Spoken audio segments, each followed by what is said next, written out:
ಒಂದು ಕಾಯಿ 200 ರಿಂದ 280 ಗ್ರಾಮ್ ಕಾಯಿ ಬಂದಿತ್ತು. ಇನ್ನೊಂದು ನಾನು ಯಾವುದೇ ರೀತಿ ಜಾಸ್ತಿ ಕೆಮಿಕಲ್ ಯೂಸ್ ಮಾಡಿಲ್ಲ, ಆದ್ರೂ ಕಲರ್ ತುಂಬಾ ಚೆನ್ನಾಗಿ ಬಂದಿತ್ತು. ಓಕೆ, 70% ಸ್ವೀಟ್ ಇತ್ತು. ನಾವು ಒಂದು ಗಿಡಕ್ಕೆ 5 ರಿಂದ 8-10 kg ವರೆಗೂ ಬೆಳೆದಿದ್ದೀವಿ ಒಂದೇ ಗಿಡದಲ್ಲಿ. ಇದು 45 ಟೆಂಪರೇಚರ್ಗೂ ತಡ್ಕೊಂಡಂತ ಗುಣ ಇದೆ ಇದಕ್ಕೂ. Up to 45 temperature. ಓಕೆ, ಇದಕ್ಕೂ ಅಷ್ಟೇ ನೀರು ಕಡಿಮೆ ಕೊಡಬೇಕು. ಓಕೆ, ಗಿಡ ನಾಟಿ ಮಾಡಿದ ತಕ್ಷಣ ಒಂದಿನ ಬಿಟ್ಟಿನ ದಿನ ಒಂದು ಗಿಡಕ್ಕೆ 8 ಲೀಟರ್ ಮಾತ್ರ ಕೊಡಬೇಕಷ್ಟೇ. ನೀರು ಇದಕ್ಕೂ ತುಂಬಾ ಆಪೋಸಿಟ್. ನೀರು ಎಷ್ಟು ಕಡಿಮೆ ಕೊಟ್ಟರೆ ಅಷ್ಟೊಂದು ಗಿಡ ಡೆವಲಪ್ಮೆಂಟ್ ಆಗುತ್ತೆ. ಇದು ಹೊಸ ಬೆಲೆ ಆಗಿರೋದ್ರಿಂದ ರೈತರಿಗೆ ಇದ್ರ ಬಗ್ಗೆ ಮಾಹಿತಿ ಗೊತ್ತಿಲ್ಲ. ಅದಕ್ಕೆ ನಾವೇನು ಮಾಡ್ತಾ ಇದ್ದೇವೆ ಅಂದ್ರೆ, ನಮ್ಮ ನರ್ಸರಿ ಕಡೆಯಿಂದ ಗಿಡಗಳು ತಗೊಂಡಿರೋ ರೈತರಿಗೆ ಓಕೆ ನಾವು ಒಂದು ವಾಟ್ಸಪ್ ಗ್ರೂಪ್ ಓಪನ್ ಮಾಡಿದ್ದೀವಿ, ಆಪಲ್ ಫಾರ್ಮಿಂಗ್ ಇನ್ ಕರ್ನಾಟಕ ಅಂತ. ಆ ಗ್ರೂಪ್ ಇಂದ ರೈತರಿಗೆ ಮಾಹಿತಿ ಕೊಡ್ತಾ ಇರ್ತೀವಿ. ಬಂದಿದೆ, ಶೈನಿಂಗು ಬಂದಿದೆ. ತುಂಬಾ ಖುಷಿ ಆಯ್ತು ನನಗೆ. ಆಕ್ಚುಲಿ ಕಳೆದ 5-6 ವರ್ಷದಿಂದ ಎಲ್ಲ ಕಡೆ ಕರ್ನಾಟಕದಲ್ಲಿ ಆಪಲ್ ಬೆಳೀತಾ ಇದ್ದಾರೆ. ಆದ್ರೂ ಆ ತರ ಶೈನಿಂಗು, ಆ ತರ ಕಲರ್, ಆ ತರ ವೆಯ್ಟ್ ಅನ್ನೋದು ಬಂದೇ ಇಲ್ಲ ಇದುವರೆಗೂ. ಎಲ್ಲಿ ಬೆಳೆದಿಲ್ಲ. ಸೌತ್ ಇಂಡಿಯಾದಲ್ಲಿ ಮೊದಲನೇ ಬಾರಿಗೆ ನಾನೇ ಬೆಳೆದಿರೋದು ಟಿಶ್ಯೂ ಕಲ್ಚರ್ M311 ಸ್ಟಾಕು. ನಾನೇ ಬೆಳೆದು ತೋರಿಸಿದ್ದೀನಿ ಇಲ್ಲಿ. ಅದು ಈ ಬಿಸಿಲು ನಾಡದಲ್ಲಿ ನಾನು ಬೆಳೆಸಿ ತೋರಿಸಿದ್ದೀನಿ.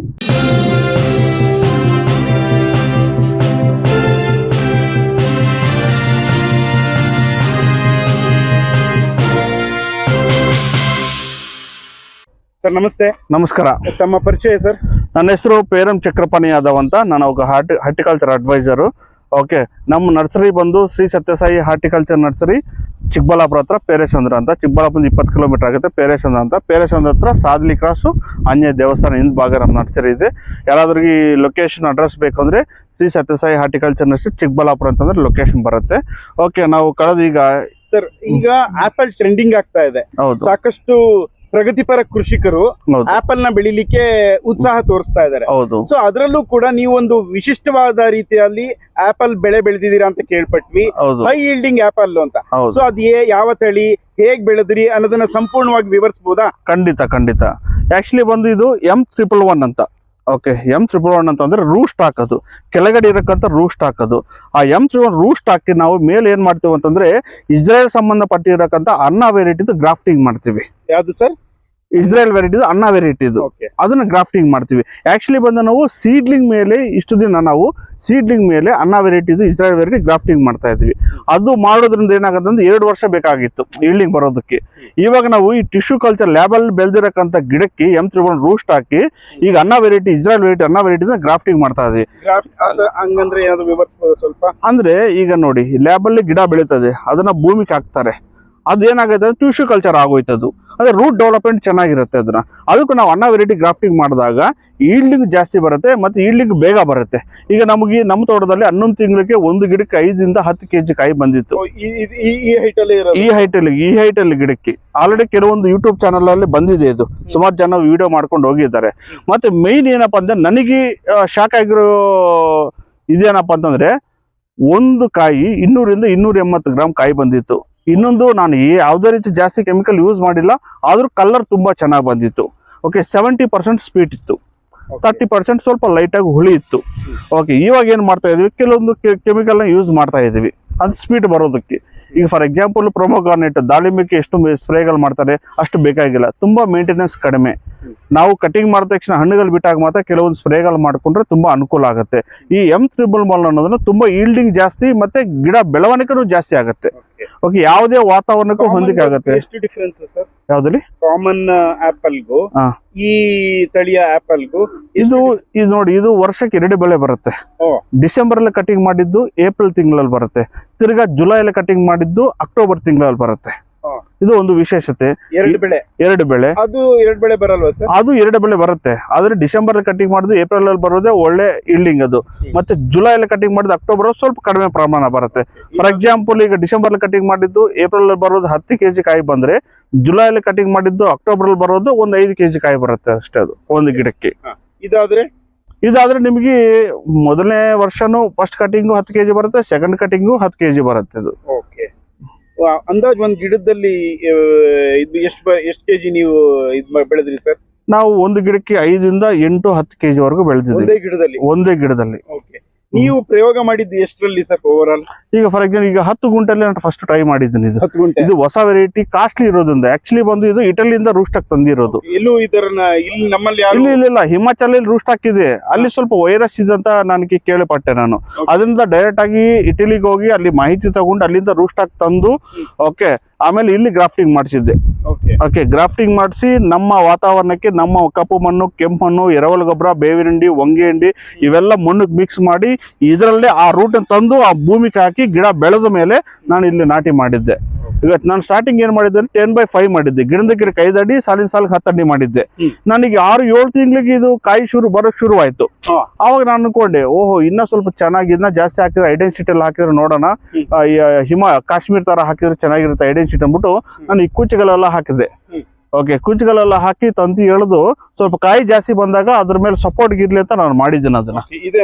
ಹೌದೌದು ಕಾಯಿಗಳ ಸಂಖ್ಯೆ ಜಾಸ್ತಿ ಬಂದಾಗ ನಾವು ಈ ಕೂಚೆಗಳ ಈ ತಂತಿ ಎಲ್ಲ ಎಳೆದಿದ್ವಲ್ಲ ಅದು ಸಪೋರ್ಟ್ ಕೊಡ್ತೀವಿ ಅದನ್ನ. ಓಕೆ ಆಮೇಲೆ ನಾನು ನೋಡ್ದೆ 6 ತಿಂಗಳಲ್ಲಿ ತಿರ್ಗಿ ಇನ್ನೊಂದು ಲೈನ್ ಹಾಕಿದ್ದೀನಿ ನಾನು.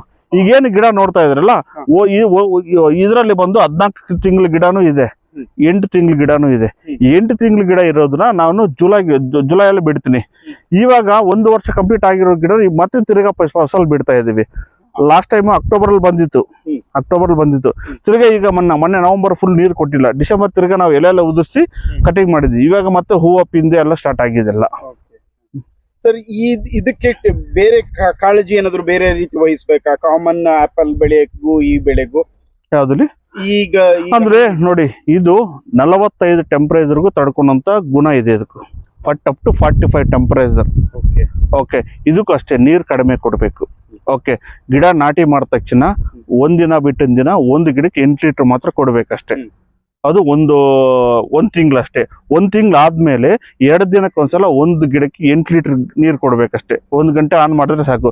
ಸುಮಾರು ಜನ ಡಿಪ್ಪರ್ ಹಾಕಿರೋರು 1 ಗಂಟೆ ನೀರು ಆನ್ ಮಾಡಿದ್ರೆ ಸಾಕು. ಈಗ ಮೈಕ್ರೋ ಟ್ಯೂಬ್ ಹಾಕಿರ್ತಾರೆ, ಕೆಲವರು ಟ್ಯಾಪ್ಗಳು ಹಾಕಿರ್ತಾರೆ, ಅಂತವ್ರು ನೋಡ್ಕೊಳ್ಳಿ. ಯಾವ್ದೇ ಹಾಕಿರ್ಲಿ ಅವರು ಒಂದು ಗಿಡಕ್ಕೆ 8 ಲೀಟರ್ ಮಾತ್ರ ನೀರು ಬೇಕಷ್ಟೇ. ಅದು ನೋಡ್ಕೊಂಡು ಮೈಕ್ರೋ ಟ್ಯೂಬ್ ಆದ್ರೆ 10 ನಿಮಿಷ ಆನ್ ಮಾಡಿದ್ರೆ ಸಾಕು. ನೀರು ಇದಕ್ಕೂ ತುಂಬಾ ಆಪೋಸಿಟ್. ನೀರು ಎಷ್ಟು ಕಡಿಮೆ ಕೊಟ್ರೆ ಅಷ್ಟೊಂದು ಗಿಡ ಡೆವಲಪ್ಮೆಂಟ್ ಆಗುತ್ತೆ. ಈಗ ವಿರುದ್ಧ ಅಲ್ವಾ ಸರ್? ಯಾವ್ದಾದ್ರು ಬೆಳೆ ಬೆಳಿಬೇಕು ಅಂದ್ರೆ ನೀರ್ ಬೇಕು ಅಂತೀವಿ, ಇದಕ್ಕೂ ನೀರು ಕಡಿಮೆ ಬೇಕಿದ್ದು. ಹಾಗೆ ಓಕೆ ಓವರ್ ಆಲ್ ಈಲ್ಡಿಂಗ್ ಚೆನ್ನಾಗಿ ಬರುತ್ತೆ ಅನ್ನೋದಕ್ಕೆ ನೀವು ಪ್ರಿಫರ್ ಮಾಡಿ ಇದನ್ನ ಮಾಡ್ತಾ ಇದ್ದೀನಿ. ಇನ್ನೊಂದೇನಪ್ಪ ಅಂದ್ರೆ ಇದು ಹೊಸ ಬೆಲೆ ಆಗಿರೋದ್ರಿಂದ ರೈತರಿಗೆ ಇದ್ರ ಬಗ್ಗೆ ಮಾಹಿತಿ ಗೊತ್ತಿಲ್ಲ. ಅದಕ್ಕೆ ನಾವೇನು ಮಾಡ್ತಾ ಇದ್ದೇವೆ ಅಂದ್ರೆ ನಮ್ಮ ನರ್ಸರಿ ಕಡೆಯಿಂದ ಗಿಡಗಳು ತಗೊಂಡಿರೋ ರೈತರಿಗೆ ಓಕೆ ನಾವು ಒಂದು ವಾಟ್ಸಪ್ ಗ್ರೂಪ್ ಓಪನ್ ಮಾಡಿದ್ದೀವಿ, ಆಪಲ್ ಫಾರ್ಮಿಂಗ್ ಇನ್ ಕರ್ನಾಟಕ ಅಂತ. ಆ ಗ್ರೂಪಿಂದ ರೈತರಿಗೆ ಮಾಹಿತಿ ಕೊಡ್ತಾ ಇರ್ತೀವಿ. ಗಿಡ ತಗೊಂಡು ಹೋದ ತಕ್ಷಣ ಏನು ಸ್ಪ್ರೇಗಳು ಮಾಡ್ಕೋಬೇಕು, ಯಾವಾಗ ಕಟಿಂಗ್ ಮಾಡ್ಕೋಬೇಕು, ಕಟಿಂಗ್ ಮಾಡಿದ ತಕ್ಷಣ ಏನು ಸ್ಪ್ರೇಗಳು ಮಾಡ್ಕೋಬೇಕು, ಏನು ಪೇಸ್ಟ್ ಮಾಡಬೇಕು, ಕಟಿಂಗ್ ಯಾವ ಟೈಮಲ್ಲಿ ಬೇಕು, ಎಷ್ಟು ಭಾಗಕ್ಕೆ ಮಾಡಬೇಕು, ಗಿಡನ ಯಾವ ರೀತಿ ರೌಂಡ್ ಶೇಪ್ ಇಟ್ಕೋಬೇಕು. ಓಕೆ ಇದ್ರ ಬಗ್ಗೆ ಸಂಪೂರ್ಣ ಮಾಹಿತಿನ ರೈತರಿಗೆ ಕೊಡ್ತೀವಿ 100%. ಮತ್ತೆ ಕೆಲವೊಂದು ಟೈಮಲ್ಲಿ ನಾವು ವಿಸಿಟಿಂಗ್ ಹೋಗ್ತಾ ಇರ್ತೀನಿ. ಒಂದ್ಸಲ ಹೋದ್ರೆ 3 ದಿನ ಆ ಭಾಗದಲ್ಲಿ ಇರಕ್ಕಂತ ಎಲ್ಲಾ ಇದಕ್ಕೂ ನೋಡ್ಕೊಂಡ್ ಬರ್ತಾ ಇರ್ತೀನಿ.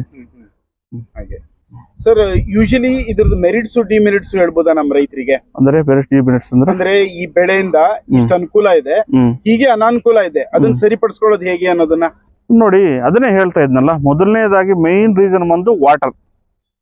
ನೀರು ಈ ಆಪಲ್ ಗಿಡಗೂ ತುಂಬಾ ಆಪೋಸಿಟ್. ನೀರು ಅನ್ನೋದನ್ನ ಕಡಿಮೆ ಕೊಡಬೇಕು. ಓಕೆ ಮೇನ್ ಬಂದು ಭೂಮಿನ ಫಲವತ್ತವಾಗಿ ಇಟ್ಕೋಬೇಕು. ಅದನ್ನ ಗಿಡಕ್ಕೆ ಬೇಕಾಗಿರೋ ಭೂಮಿ ಮೇಲೆ ಇದ್ ಮಾಡ್ಲಿಕ್ಕೆ ಆಗಲ್ಲ. ಇಲ್ಲ ಕಾಮನ್ ಭೂಮಿ ಮೇಲೆ ಹಾಕೋಬೇಕು. ಇದನ್ನ ಬೇರೆ ಮಣ್ಣೇನಾದ್ರು ಮಣ್ಣು ಓಡಿಸೋ ಅವಶ್ಯಕತೆ ಇಲ್ಲ. ನಾನು ಹೇಳ್ತಾ ಇರೋದೇನಪ್ಪ ಅಂದ್ರೆ ನಿಮ್ಮ ಭೂಮಿಯಲ್ಲಿ ಹಲವಾರು ಬೆಳೆಗಳ ಬೆಳೆದಿರ್ತೀರ, ಅದು ಕೆಮಿಕಲ್ ಫಾರ್ಮ್ ಆಗಿರ್ತದೆ. ಇನ್ ಕೇಸ್ ನೀವು ಗಿಡ ನಾಟಿ ಮಾಡೋ ಜಾಗದಲ್ಲಿ ಈಗ ಫಾರ್ ಎಕ್ಸಾಂಪಲ್ ಈ ಗುಂಡಿ ತೋಡ್ತೀರ, ಗುಂಡಿ ಬಂದು 1.5 ಅಡಿ ಉದ್ದ, 1.5 ಅಡಿ ಅಗಲ, 1.5 ಅಡಿ ಆಳ ಗುಂಡಿ ತೋಡ್ತೀರ. ಆ ಗುಂಡಿ ಒಳಗಡೆ ಹೊಸ ಮಣ್ಣು ಹಾಕೊಂಡು ನಾಟಿ ಮಾಡ್ಕೊಂಡ್ರೆ ಇನ್ನೂ ಉತ್ತಮ, ಒಳ್ಳೇದು. ಯಾಕಂದ್ರೆ ಅದು ಮಣ್ಣು ಹಾಕುವಾಗ ಅದರಲ್ಲಿ ಬೇಕಾದ್ರೆ ನೀವು ಗೊಬ್ಬರ, ಟೈಕೋಡರ್ಮಾ, ಸುಡೋಮೋನಾಪಾಸು, ಈ ವ್ಯಾಮು, PSB ಇಂಥವೆಲ್ಲ ಮಿಕ್ಸ್ ಮಾಡ್ಕೊಂಡು ಹಾಕೊಂಡು ತುಂಬಾ ಒಳ್ಳೆ ಅನುಕೂಲ ಆಗುತ್ತೆ. ಸರ್ ನೀವ್ ಯಾವ ರೀತಿ ಇದ್ ಮಾಡಿದೀರ? ಯಾವ್ದಲ್ಲಿ ನೀವ್ ಯಾವ ರೀತಿ? ನಾವು ಇದನ್ನ ಗಿಡದ ಗಿಡಕ್ಕೆ 5 ಅಡಿ, ಸಾಲಿನ ಸಾಲಿಗೆ 10 ಅಡಿ ಮಾಡಿರೋದು. ಇದು ಆಕ್ಚುಲಿ ಬಂದು ರೈತರು ಮಾಡ್ಬೇಕಾಗಿರೋದು ಗಿಡದ ಗಿಡಕ್ಕೆ 5 ಅಡಿ, ಸಾಲಿನ ಸಾಲಿಗೆ 10 ಅಡಿ. ಇಲ್ಲ ಅಂದ್ರೆ ಗಿಡದ ಗಿಡಕ್ಕೆ 8 ಅಡಿ, ಸಾಲಿನ ಸಾಲಿಗೆ 10 ಅಡಿ ಮಾಡ್ಕೊಂಡು 500 ಗಿಡ ಹಾಕೋಬಹುದು. ಇದನ್ನ ನಾವು ಇದನ್ನ ಹಾಕಿರೋದು ಯಾವ್ದಲ್ಲಿ ತರ್ಪಲ್ ಹಾಕಿ ವೀಡ್ ಮ್ಯಾಟ್, ಇದು ಕಲೆ ಬರಬಾರದು ಅಂತ. ಮತ್ತೆ ಹಾಕ್ಲೇಬೇಕು ಅಂತ ಇಲ್ಲ ಆ ತರ ಏನಿಲ್ಲ, ಹಾಕ್ಬೇಕು ಅಂತ ಏನಿಲ್ಲ. ನಮಗೆ ಲೇಬರ್ ಸಿಕ್ಲಿಲ್ಲ ಅಂತ ನಾವು ಹಾಕಿದೀವಿ ಅಷ್ಟೇ ಅದನ್ನ. ಇದು ಹಾಕೋದ್ರಿಂದ ಎರವಲು ಉತ್ಪತ್ತಿ ಆಗುತ್ತೆ, ಮತ್ತೆ ಕಳೆ ಬರಲ್ಲ. ನಾವು ಕೊಟ್ಟಿರೋ ಗೊಬ್ಬರ ಎಲ್ಲ ಗಿಡನೇ ತಗೊಂಡು ಬೆಳೀತದೆ ಅದನ್ನ. ಬೆಸ್ಟ್ ಅಂತೀರಾ? ಬೀಡ್ ಮ್ಯಾಟ್ ತುಂಬಾ ಅನುಕೂಲ ಇದೆ ನಮಗೆ, ಯಾವ್ದು ಗಿಡ ಡ್ಯಾಮೇಜ್ ಆಗಿಲ್ಲ ನಮ್ಗೆ. ಈಗ ನೋಡ್ಬೋದು ನಾವು ಸ್ಟಾರ್ಟಿಂಗ್ ಅಲ್ಲಿ ಇಲ್ಲಿ ನೋಡಿ, ಸ್ಟಾರ್ಟಿಂಗ್ ಅಲ್ಲಿ ಇಲ್ಲಿ ಡಿಪ್ಪರ್ ಹಾಕಿದೀವಿ ನಾವು ಇಲ್ಲಿ. ಓಕೆ, ಬಡ್ಡಿ ಹತ್ರನ ಹಾಕಿದೀವಿ. ಇವಾಗ ಇದನ್ನ ಕ್ಲೋಸ್ ಮಾಡಿದ್ವಿ, ಈ ಕಡೆ ಒಂದು ಹಾಕಿದ್ವಿ, ಆ ಕಡೆ ಒಂದು ಹಾಕಿದೀವಿ ನೋಡಿ. ಓಕೆ, ಈ ರೀತಿ ಒಂದು 4-5 ತಿಂಗಳು ಆದ್ಮೇಲೆ ಚೇಂಜ್ ಮಾಡ್ಕೋಬೇಕಾಗತ್ತೆ. ಅಲ್ಲ ಡಿಪ್ಪರ್ ಚೇಂಜ್ ಮಾಡ್ಕೋಬೇಕಾಗತ್ತೆ. ಯಾವ್ದಲ್ಲಿ ವೀಡ್ ಮ್ಯಾಟ್ ಚೇಂಜ್ ಮಾಡೋದು ಅವಶ್ಯಕತೆ ಇಲ್ಲ ಅಲ್ಲ. ಹರಿದೋಗ್ತಾ ಇರುತ್ತೆ ಅಥವಾ ಇದಾಗುತ್ತೆ? ಇಲ್ಲ, ಏನ್ ಆಗಲ್ಲ. ಇದು ಗೊಬ್ಬರಗಳು ಹಾಕಿದಾಗ ಮಾತ್ರ ನಾವು ತೆಗೆದ್ಬಿಟ್ಟು ಗೊಬ್ಬರ ಹಾಕಿ ಆಮೇಲೆ ಬೇಕಾದ್ರೆ ಮುಚ್ಚಿಬಿಡ್ತೀವಿ ಅದನ್ನ. ಈಗ ಚೆಂಡು ಹೂವನ್ನು ಹಾಕೋಬಹುದು, ಚೆಂಡು ಹಾಕೋದ್ರಿಂದ ತುಂಬಾ ಅನುಕೂಲ ಆಗುತ್ತೆ. ಹೌದು, ಇಂಟರ್ ಕ್ರಾಪ್ ಅಲ್ಲ, ಇನ್ನೊಂದು ಬೇರಿಗೂ ಅನುಕೂಲ ಆಗುತ್ತೆ, ಮತ್ತೆ ಇನ್ಸೆಕ್ಟಿವ್ಸ್ ಹುಳಗಳಿಗೂ ಅನುಕೂಲ ಆಗುತ್ತೆ. ಇದು ಪ್ರತಿಯೊಂದು ಬೆಳೆಗೂ ಇದನ್ನ ಹಾಕೊಂಡು ತುಂಬಾ ಅನುಕೂಲ ಆಗುತ್ತೆ. ಇದನ್ನ ಇನ್ಸೆಕ್ಟಿವ್ಸ್, ಈಗ ಫಾರ್ ಎಕ್ಸಾಂಪಲ್ ನಿಮ್ಗೆ ಸೋಲಾರ್ ಟ್ರಾಪ್ ತೋರಿಸ್ತೇನೆ ನಿಮ್ಗೆ. ಇಲ್ಲಿ ತೋರಿಸ್ತೇನೆ ನೀವು, ಇದು ಹೈ ಇಲ್ಡಿಂಗ್ ಇದೆ. ಇದು ಒಂದು ಗಿಡಕ್ಕೆ 100 ಕಾಯಿ ಮೇಲೆ ಇದೆ ನೋಡಿ. ಪ್ರತಿಯೊಂದು ಇದರಲ್ಲಿ ಇದೇನ್ ಸರ್, ಇದು ಕಾಯಿ ಇದಾಗ್ತಿದ್ಯಾ ನೋಡಿ. ಇವಾಗ ಫ್ಲವರಿಂಗ್ ಬಿಟ್ಟಿದೀವಲ್ಲ ನೋಡಿ, ಒಂದೊಂದು ಇದರಲ್ಲಿ ಎಷ್ಟೊಂದು ಕಾಯಿಗಳಿದೆ ನೋಡ್ಬೋದು ನೋಡಿ. ಪ್ರತಿಯೊಂದು ನೋಡಿ ಈಗ ಇದಾಗ್ತಾ ಇದೆ. ಹೌದೌದು, ಫ್ರೂಟಿಂಗ್ ಸೆಟ್ಟಿಂಗ್ ಆಗುತ್ತೆ. ಇದೆಲ್ಲ ಬರುತ್ತೆ ನಮ್ಗೆ ಆಲ್ಮೋಸ್ಟ್ ಈಗ ಮೇ ತಿಂಗಳಲ್ಲಿ ಬರುತ್ತೆ ಇದೆಲ್ಲ. ಇದು ನೀವಾಗ್ಲೇ ಹೇಳಿದಾಗ 10 kg ಒಂದು 10 kg ಆರಾಮಾಗಿ ತಗೋಬಹುದು. ಇವಾಗ 10 kg ಪ್ರತಿಯೊಂದು ಗಿಡಕ್ಕೆ. ಈಗ ಮತ್ತೆ ಫ್ಲವರಿಂಗು ಬರ್ತಾ ಇದೆ. ಹೌದೌದು, ಕಾಯಿ ಸೆಟ್ಟಿಂಗ್ ಆಗ್ತಾ ಇದೆ ಇವಾಗ. ಸರ್, ಆಮೇಲೆ ಇನ್ಸೆಕ್ಟ್ ಬಗ್ಗೆ ಹೇಳ್ತಾ ಇದ್ದೀವಿ ಸರ್. ಹೌದು, ಈಗ ಆಕ್ಚುಲಿ ಬಂದು ಇದಕ್ಕೆ ಊಜಿನೂ ಇದೆ. ಇದಕ್ಕೂ ಅಂದ್ರೆ ಊಜಿ ಕಾಡನ್ನ ತೋರಿಸ್ತೀನಿ ನಾನು. ಇದು ಬಂದು ಸೋಲಾರ್ ಟ್ರ್ಯಾಪ್ ಅಂತ. ಇದು ಸೋಲಾರ್ದು. ಯಾಕಂದ್ರೆ ಸಾಯಂಕಾಲ 6 ಗಂಟೆಯಿಂದ 10 ಗಂಟೆವರೆಗೂ ಈ ಹುಳುಗಳು ಬರುತ್ತೆ. ಈ ಎಲೆ ಮೇಲೆ ಕುತ್ಕೊಂಡು ಎಲೆಗೆ ಲಾರ್ವಾ ಬಿಡುತ್ತೆ. ಲಾರ್ವಾ ಅಂದ್ರೆ ಮೊಟ್ಟೆಗಳು ಬಿಟ್ಟು ಅಲ್ಲಿಂದ ಮಕ್ಕಳು ಉತ್ಪತ್ತಿ ಮಾಡ್ಕೊಂತವೆ. ಈ ಎಲೆಗಳನ್ನ ಕಾಯಿಗಳನ್ನೆಲ್ಲ ಡ್ಯಾಮೇಜ್ ಮಾಡ್ತಾ ಇದೆ. ಸಾಯಂಕಾಲ ಟೈಮಲ್ಲೇ ಬರೋದು. ಅದಕ್ಕೂ ನಾವು ನಿವಾರಣೆಗೆ ನಾವು ಏನ್ ಮಾಡಿದ್ವಿ, ಸೋಲಾರ್ ಟ್ರಾಪ್ನ ಫಿಕ್ಸ್ ಮಾಡಿದ್ವಿ. ನೋಡ್ಬೋದು ಎಷ್ಟೊಂದು ಹುಳ ಬಿದ್ದಿದೆ. ನಿನ್ನೆ ಕ್ಲೀನ್ ಮಾಡಿದ್ವಿ, ಇನ್ನು ಎಷ್ಟು ಬಂದಿದೆ ನೋಡಿ ಇವತ್ತು ರಾತ್ರಿ. ಓಕೆನಾ. ಮತ್ತೆ ಇನ್ನೊಂದು ಹೇಳ್ಬೋದು ಊಜಿ ಬುಟ್ಟೆಗಳು. ಇಲ್ಲಿ ನೋಡ್ಬೋದು, ಈ ಊಜಿ ಮುಟ್ಟೆ ಅಂತ. ಹೌದು, ಫ್ರೂಟ್ ಪ್ಲೇ ಟ್ರಾಪ್ಸ್ ಅಂತ. ಇದು ಊಜಿ ಬುಟ್ಟೆಗಳನ್ನ ಹಾಕೋಬೇಕು. 1 ಎಕರೆಗೆ ಬಂದು 10 ಹಾಕೋಬೇಕು. ಇದನ್ನ ಸೋಲಾರ್ ಟ್ರಾಪ್ ಆದ್ರೆ 2 ಹಾಕೊಂಡ್ರೆ ತುಂಬಾ ಅನುಕೂಲ ಆಗುತ್ತೆ. ಇದು ನಾಟ್ ಓನ್ಲಿ ಆಪಲ್ ಅಂತಲ್ಲ, ಎಲ್ಲಾ ಬೆಳೆಗೂ ಹಾಕೊಂಡು ತುಂಬಾ ಅನುಕೂಲ ಆಗುತ್ತೆ. ನಮ್ಮ ಜನಗಳಿಗೆ ಅಷ್ಟೊಂದು ಗೊತ್ತಿಲ್ಲ ಅದನ್ನ. ಅದೆಲ್ಲ ಚೆಂಡು ಹಾಕೊಂಡ್ರೆ ತುಂಬಾ ಅನುಕೂಲ ಆಗುತ್ತೆ. ಸೋಲಾರ್ ಟ್ರಾಪ್ ಹಾಕೊಂಡು ಊಜಿ ಬುಟ್ಟೆಗಳು ಹಾಕೊಂಡು ತುಂಬಾ ಅನುಕೂಲ ಆಗುತ್ತೆ ಅದು. ಸೊ ಆಪಲ್ ನೀವು ಹಾಕೊಳ್ಳಿ ಅಂತ ಸಲಹೆ ಕೊಡ್ತೀರಾ? ಹೌದೌದು, 3. ಹೌದು. ನಿಜವಾಗ್ಲೂ ಅದು ಬಹಳ ಇದು ವೇರಿಯೇಷನ್ಸ್ ಆಗಿದೆ ಇದರಿಂದ. 100%. ನಾವು ಕೆಲವೊಂದು ರೈತರು ಕೊಟ್ಟಿದ್ವಲ್ಲ, ಸೀಬೆ ಗಿಡಗಳು ಜಾಸ್ತಿ ಕೊಡ್ತಾ ಇರ್ತೀವಿ ನಾವು. 3 ಎಕರೆ 4 ಎಕರೆ ಈ ತರ ಸೀಬೆ ಗಿಡ ಕೊಟ್ಟು ಅದ್ರ ಬಗ್ಗೆ ಮಾಹಿತಿನ ಹೇಳ್ತಾ ಇರ್ತೀವಿ. ಓಕೆ, ಆ ಟೈಮಲ್ಲಿ ನಾನು ಈ ತರ ಒಬ್ಬ ರೈತರಿಗೆ ಪ್ರೆಸರ್ ಮಾಡಿದ್ದೆ. ಅವರು ತಿಂಗಳಿಗೆ 30,000 ಖರ್ಚು ಮಾಡ್ತಾರೆ ಸ್ಪ್ರೇಗಳಿಗೆ ಮಾತ್ರ 5 ಎಕರೆಗೆ. ಇದು ಹಾಕಿರೋದ್ರಿಂದ ಅವ್ರಿಗೆ ತಿಂಗಳಿಗೆ ಏನಿರೋ ಒಂದು 20,000 ಉಳಿತಾಯ ಆಗ್ತಾ ಇದೆ. ಅದು ಆಲ್ರೆಡಿ ನಾನು ವಿಡಿಯೋನು ಮಾಡಿದ್ದೀನಿ ನನ್ನ ಯೂಟ್ಯೂಬ್ ಚಾನಲ್ ಅಲ್ಲಿ. ಹಾಗಾದ್ರೆ ನೋಡ್ಬೋದು ರೈತರು. ಸರ್, ಇದ್ರ ಜೊತೆಗೆ ಈಗ ಹೈ ಯೀಲ್ಡಿಂಗ್ ಆಪಲ್ ಜೊತೆಗೆ ಮಿಶ್ರ ಬೆಳೆ ತರ ಬೆಳೆಯೋದಾದ್ರೆ ಹೂವು ಬಿಟ್ರೆ ಬೇರೆ ಏನ್ ಹಾಕೋಬಹುದು ಸರ್? ಬೇರೆ ಚಿಲ್ಲರೆ ಬೆಳೆ ತರಕಾರಿ ಏನ್ ಬೇಕಾದ್ರೂ ಮಾಡ್ಕೋಬಹುದು. ತರಕಾರಿ ಏನ್ ಬೇಕಾದ್ರೂ ಮಾಡ್ಕೋಬಹುದು. ಆದ್ರೆ ಗಿಡದಿಂದ ಸ್ವಲ್ಪ ದೂರದಲ್ಲಿರ್ಬೇಕು. ಓಕೆ, ನೀರ್ ಜಾಸ್ತಿ ಆದ್ರೆ ಆಪಲ್ ಗಿಡಕ್ಕೆ ಎಫೆಕ್ಟ್ ಆಗುತ್ತೆ. ತರಕಾರಿ ಹಾಕ್ಲಿಲ್ಲ ಅಂದ್ರೆ ಈ ಬೇರೆ ಹೂ ತರ ಬಿಟ್ಟು ಹೂವಿನ ಗಿಡ ಹಾಕೋಬಹುದು. 100% ಹಾಕೋಬಹುದು. ಬೇರೆ ಅಂದ್ರೆ ನೋಡಿ, ಈಗ ಬಟರ್ ಫ್ರೂಟ್ ದಲ್ಲಿನೂ ಆಪಲ್ ಮಾಡ್ಕೋಬಹುದು, ತೆಂಗಿನ ತೋಟದಲ್ಲಿ ಮಾಡ್ಕೋಬಹುದು, ಅಡಿಕೆ ತೋಟದಲ್ಲಿ ಮಾಡ್ಕೋಬಹುದು. ಅಡಿಕೆ ತೋಟದಲ್ಲಿ ಮಾಡಂಗಿದ್ರೆ 9 ದಾಯ ಇರ್ಬೇಕು, ಇಲ್ಲಾಂದ್ರೆ 10 ದಾಯ ಇದ್ರೆ 4 ಗಿಡ ಮಧ್ಯದಲ್ಲಿ ಒಂದೊಂದು ಗಿಡ 10 ಅಡಿ ಉದ್ದ ಹಾಕೊಂಡು ಹೋಗ್ಬೋದು. ತೆಂಗಿನ ತೋಟದಲ್ಲಿ ಮಾಡಂಗಿದ್ರೆ ನೀವು 30 ಅಡಿ ದಾಯ ಇದ್ರೆ 15 ಅಡಿಗೊಂದು ಹಾಕೋಬಹುದು. ಇಲ್ಲ 24 ಅಡಿ ಗಿಡ ನಾಟಿ ಮಾಡಿದ್ರೆ ಅಲ್ಲಿ 12 ಅಡಿಗೊಂದು ನಾಟಿ ಮಾಡ್ಕೋಬಹುದು. ಈ ತರದ್ ಮಾಡಿದಾರೆ ಸರ್ ಎಲ್ಲಾದ್ರೂ? ಸುಮಾರು ಜನ ಮಾಡಿದ್ದಾರೆ. ಎಲ್ಲಾ ಕಡೆ ನಾನು ಯೂಟ್ಯೂಬ್ ಚಾನಲ್ ಅಲ್ಲಿ ಹಾಕಿದ್ದೀನಿ ನೋಡಿ. ಮಾಡಿದ್ದಾರೆ ಸುಮಾರು ಜನ. 100% ಬರುತ್ತೆ. ಮಾಹಿತಿ ಕೊಡ್ತಾ ಇದೀವಲ್ಲ, ಮೇನು ಗಿಡ ಕೊಡೋದು ಮುಖ್ಯ ಅಲ್ಲ, ರೈತರಿಗೆ ಮಾಹಿತಿ ಕೊಡೋದು ತುಂಬಾ ಮುಖ್ಯ. ಮಾಹಿತಿ ಕೊರತೆ ಇದೆ ಅಂತ ಅನ್ಸುತ್ತೆ ಬಹಳಷ್ಟು ಜನರಿಗೆ. ಇನ್ನು ಸುಮಾರು ಜನಕ್ಕೆ. ಯಾಕಂದ್ರೆ ಇದು ಹೊಸ ವೆರೈಟಿ 11 ತಿಂಗಳು ಬಂದ ತಕ್ಷಣ 20,000 ಜನ ಬಂದು ಈ ತೋಟ ನೋಡಿದ್ದಾರೆ.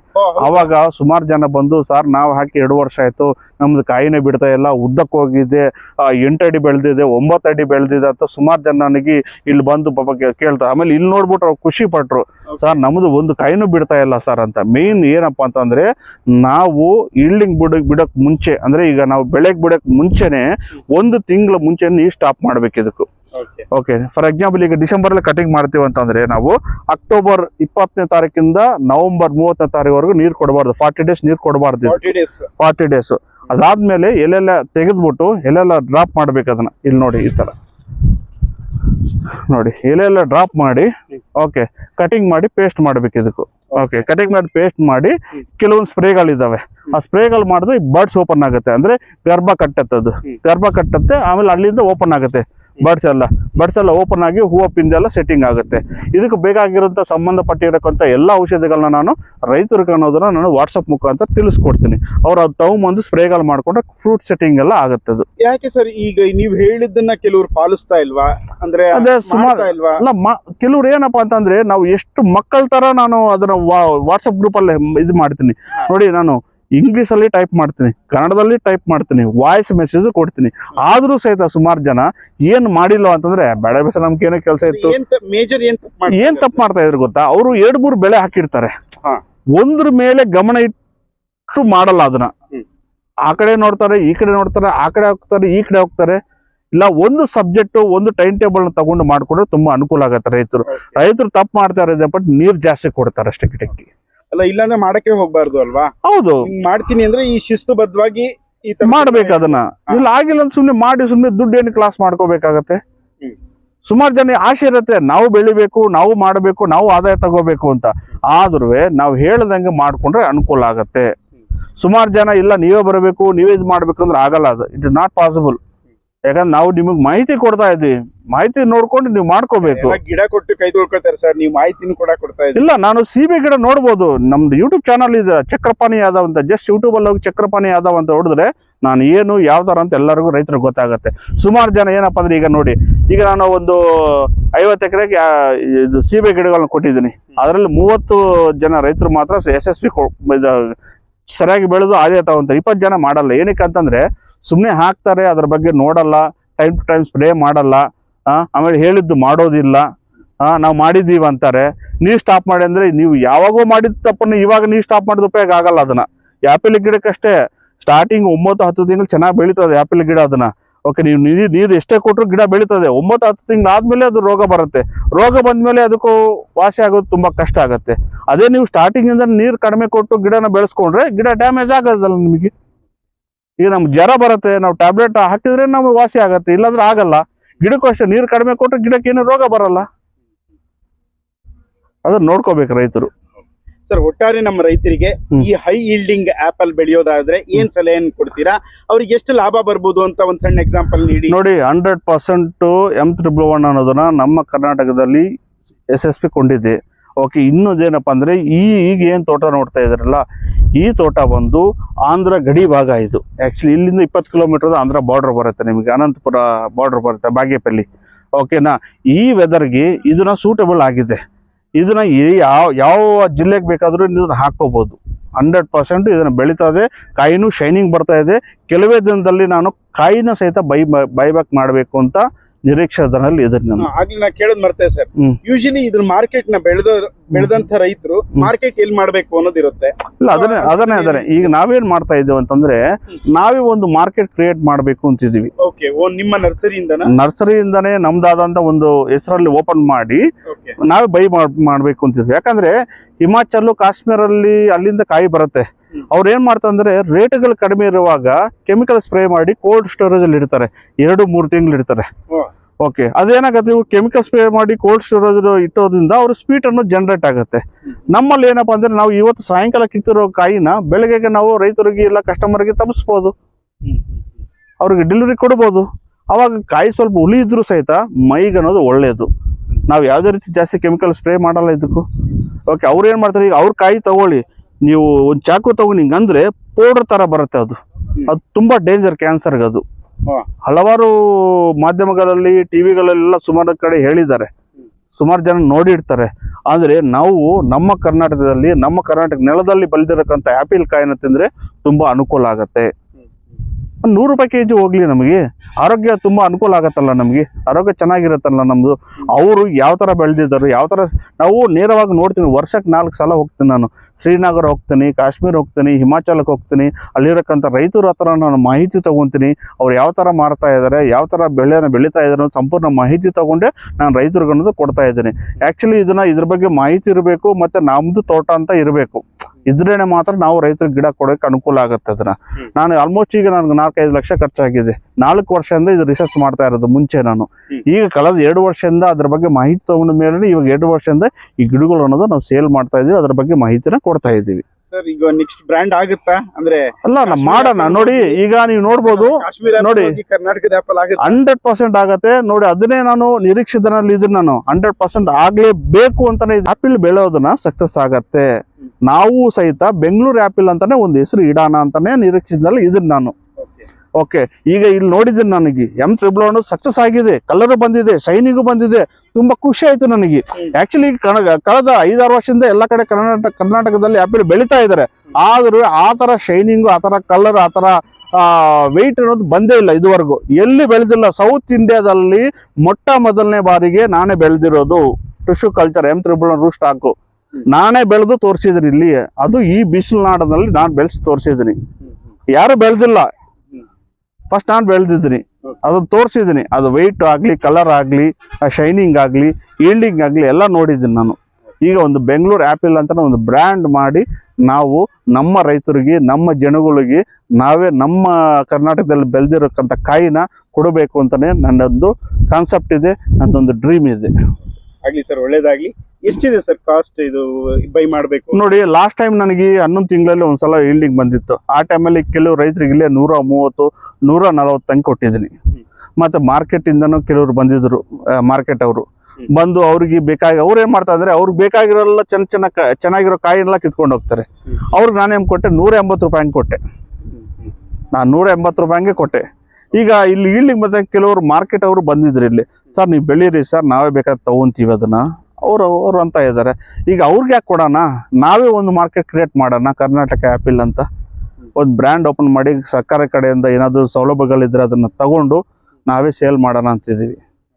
ಓಕೆ, ನಾನು ಕೈ ಮುಗಿದು ರೈತರಿಗೆ ಬೇಡ್ಕೊಳೋದೊಂದೇ, ನಮ್ಮ ಕಡೆ ತಗೊಂಡೋಗಿರೋ ರೈತರಿಗೂ ಅಷ್ಟೇ, ಬೇರೆ ನರ್ಸರಿಗಳ ಕಡೆಯಿಂದ ತೊಗೊಂಬಂದಿರೋ ರೈತರಿಗೂ ಅಷ್ಟೇ ನಾನು ಹೇಳೋದೇನಪ್ಪ ಅಂತಂದರೆ, ಮಾಹಿತಿ ತಗೊಂಡು ಆ್ಯಪಿಲ್ ಬೆಳೆಯನ್ನು ಬೆಳೀರಿ. ಸುಮ್ಮನೆ ದುಡ್ಡು ಇದನ್ಬಿಟ್ಟು, ಜಮೀನು ಇದನ್ಬಿಟ್ಟು, ನೀರು ಅಂದ್ಬಿಟ್ಟು ಗಿಡ ಹಾಕಿ ಹಾಲಾಗಬೇಡಿ.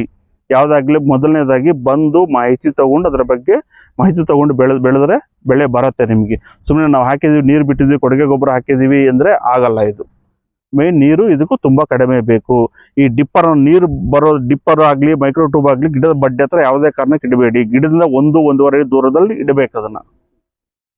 ಸೊ ಸುಮ್ಮನೆ ಅಲ್ಲಿ ಇಲ್ಲಿ ನೋಡೋದಲ್ಲ, ನಿಮ್ಮ ಹತ್ರ ಬಂದ್ರೆ ನರ್ಸರಿಗೆ ಬಂದ ಗಿಡನೂ ಇದೆ, ಪ್ರಾಕ್ಟಿಕಲ್ ಆಗಿ ಕೂಡ ನಿಮ್ ತೋಟನೂ ಕೂಡ. ನಾನು ರೈತರು ಬರೋದಕ್ಕೆ ಅದಕ್ಕೆ ಹೇಳ್ತಾನೆ, ಗಿಡ ಸೇಲ್ ಆಗ್ಬೇಕು ಅಂತ ಅಲ್ಲ, ನಾನು ಇದರಿಂದ ಬದುಕ್ತಾ ಇಲ್ಲ. ನನ್ನ ಕನ್ಸಲ್ಟೆನ್ಸಿ ಇದೆ, ನನಗೆ ಬೇರೆ ಬಿಸ್ನೆಸ್ ಇದೆ. ನನಗೆ ಮೇನ್ ಏನಪ್ಪಾ ಅಂದ್ರೆ ರೈತರು ಲಾಸ್ ಆಗಬಾರ್ದು ಅಂತ, ಅದೇ ನನ್ನ ಕಾನ್ಸೆಪ್ಟ್ ಅಷ್ಟೇ. ಇಲ್ಲಿ ಬಂದ್ರೆ ನಾವು ಹಾಕಿರೋದನ್ನ ನೋಡ್ತಾರೆ ಅವರು, ಇದ್ರ ಬಗ್ಗೆ ಮಾಹಿತಿ ತಗೋತಾರೆ. ನಾನು ಕೆಲವೊಂದು ಗಿಡಗಳನ್ನ ಸಹಿತ ಕೆಲವೊಂದು ಗಿಡಕ್ಕೆ 16 ಲೀಟ್ರ್ 1 ಗಂಟೆಗೆ 16 ಲೀಟ್ರ್ ಡಿಪ್ಪರ್ ಹಾಕಿದ್ದೀನಿ. ಅವು ಗಿಡಗಳು ಕೆಲವೊಂದು ಸತ್ತೋಗಿದ್ದಾವೆ. 8 ಲೀಟ್ರ್ ಡಿಪ್ಪರ್ ಹಾಕಿದ ಗಿಡಗಳು ಚೆನ್ನಾಗಿದ್ದಾವೆ. ಫಾರ್ ಎಕ್ಸಾಂಪಲ್ ಇಲ್ಲಿ ನೋಡ್ಬೋದು, ಇದಕ್ಕೆ 14 ಲೀಟ್ರ್ ಡಿಪ್ಪರ್ ಹಾಕಿದ್ದೀನಿ. ಓಕೆ, ಇದು 9 ತಿಂಗಳಾದ್ಮೇಲೆ ಗಿಡ ಅನ್ನೋದನ್ನ ಈ ತರ ಡೈ ಆಗ್ತಾ ಇದೆ. ಅದಕ್ಕೆ 8 ಲೀಟ್ರ್ ಡಿಪ್ಪರ್ ಹಾಕ್ತೀನಿ. ಗಿಡ ನೋಡಿ ಇವಾಗ ಕಾಯಿ ಹೂವು ಪಿಂದ ಎಷ್ಟೊಂದು ಚೆನ್ನಾಗಿ ಬಂದಿದೆ ನೋಡಿ. ಈ ತರ ನೀರು ಅನ್ನೋದನ್ನ ಪ್ರಮಾಣ ಕಡಿಮೆ ಕೊಡಬೇಕು. ಓಕೆ ಸರ್, ಧನ್ಯವಾದಗಳು. ನಮಸ್ಕಾರ. ವಿಸ್ತೃತವಾದಂತಹ ಆಪಲ್ ಬೆಳೆ ಬಗ್ಗೆ ಮಾಹಿತಿಯನ್ನು ಕೊಟ್ಟಿದ್ದೀರಾ. ಧನ್ಯವಾದಗಳು. ನಮಸ್ಕಾರ.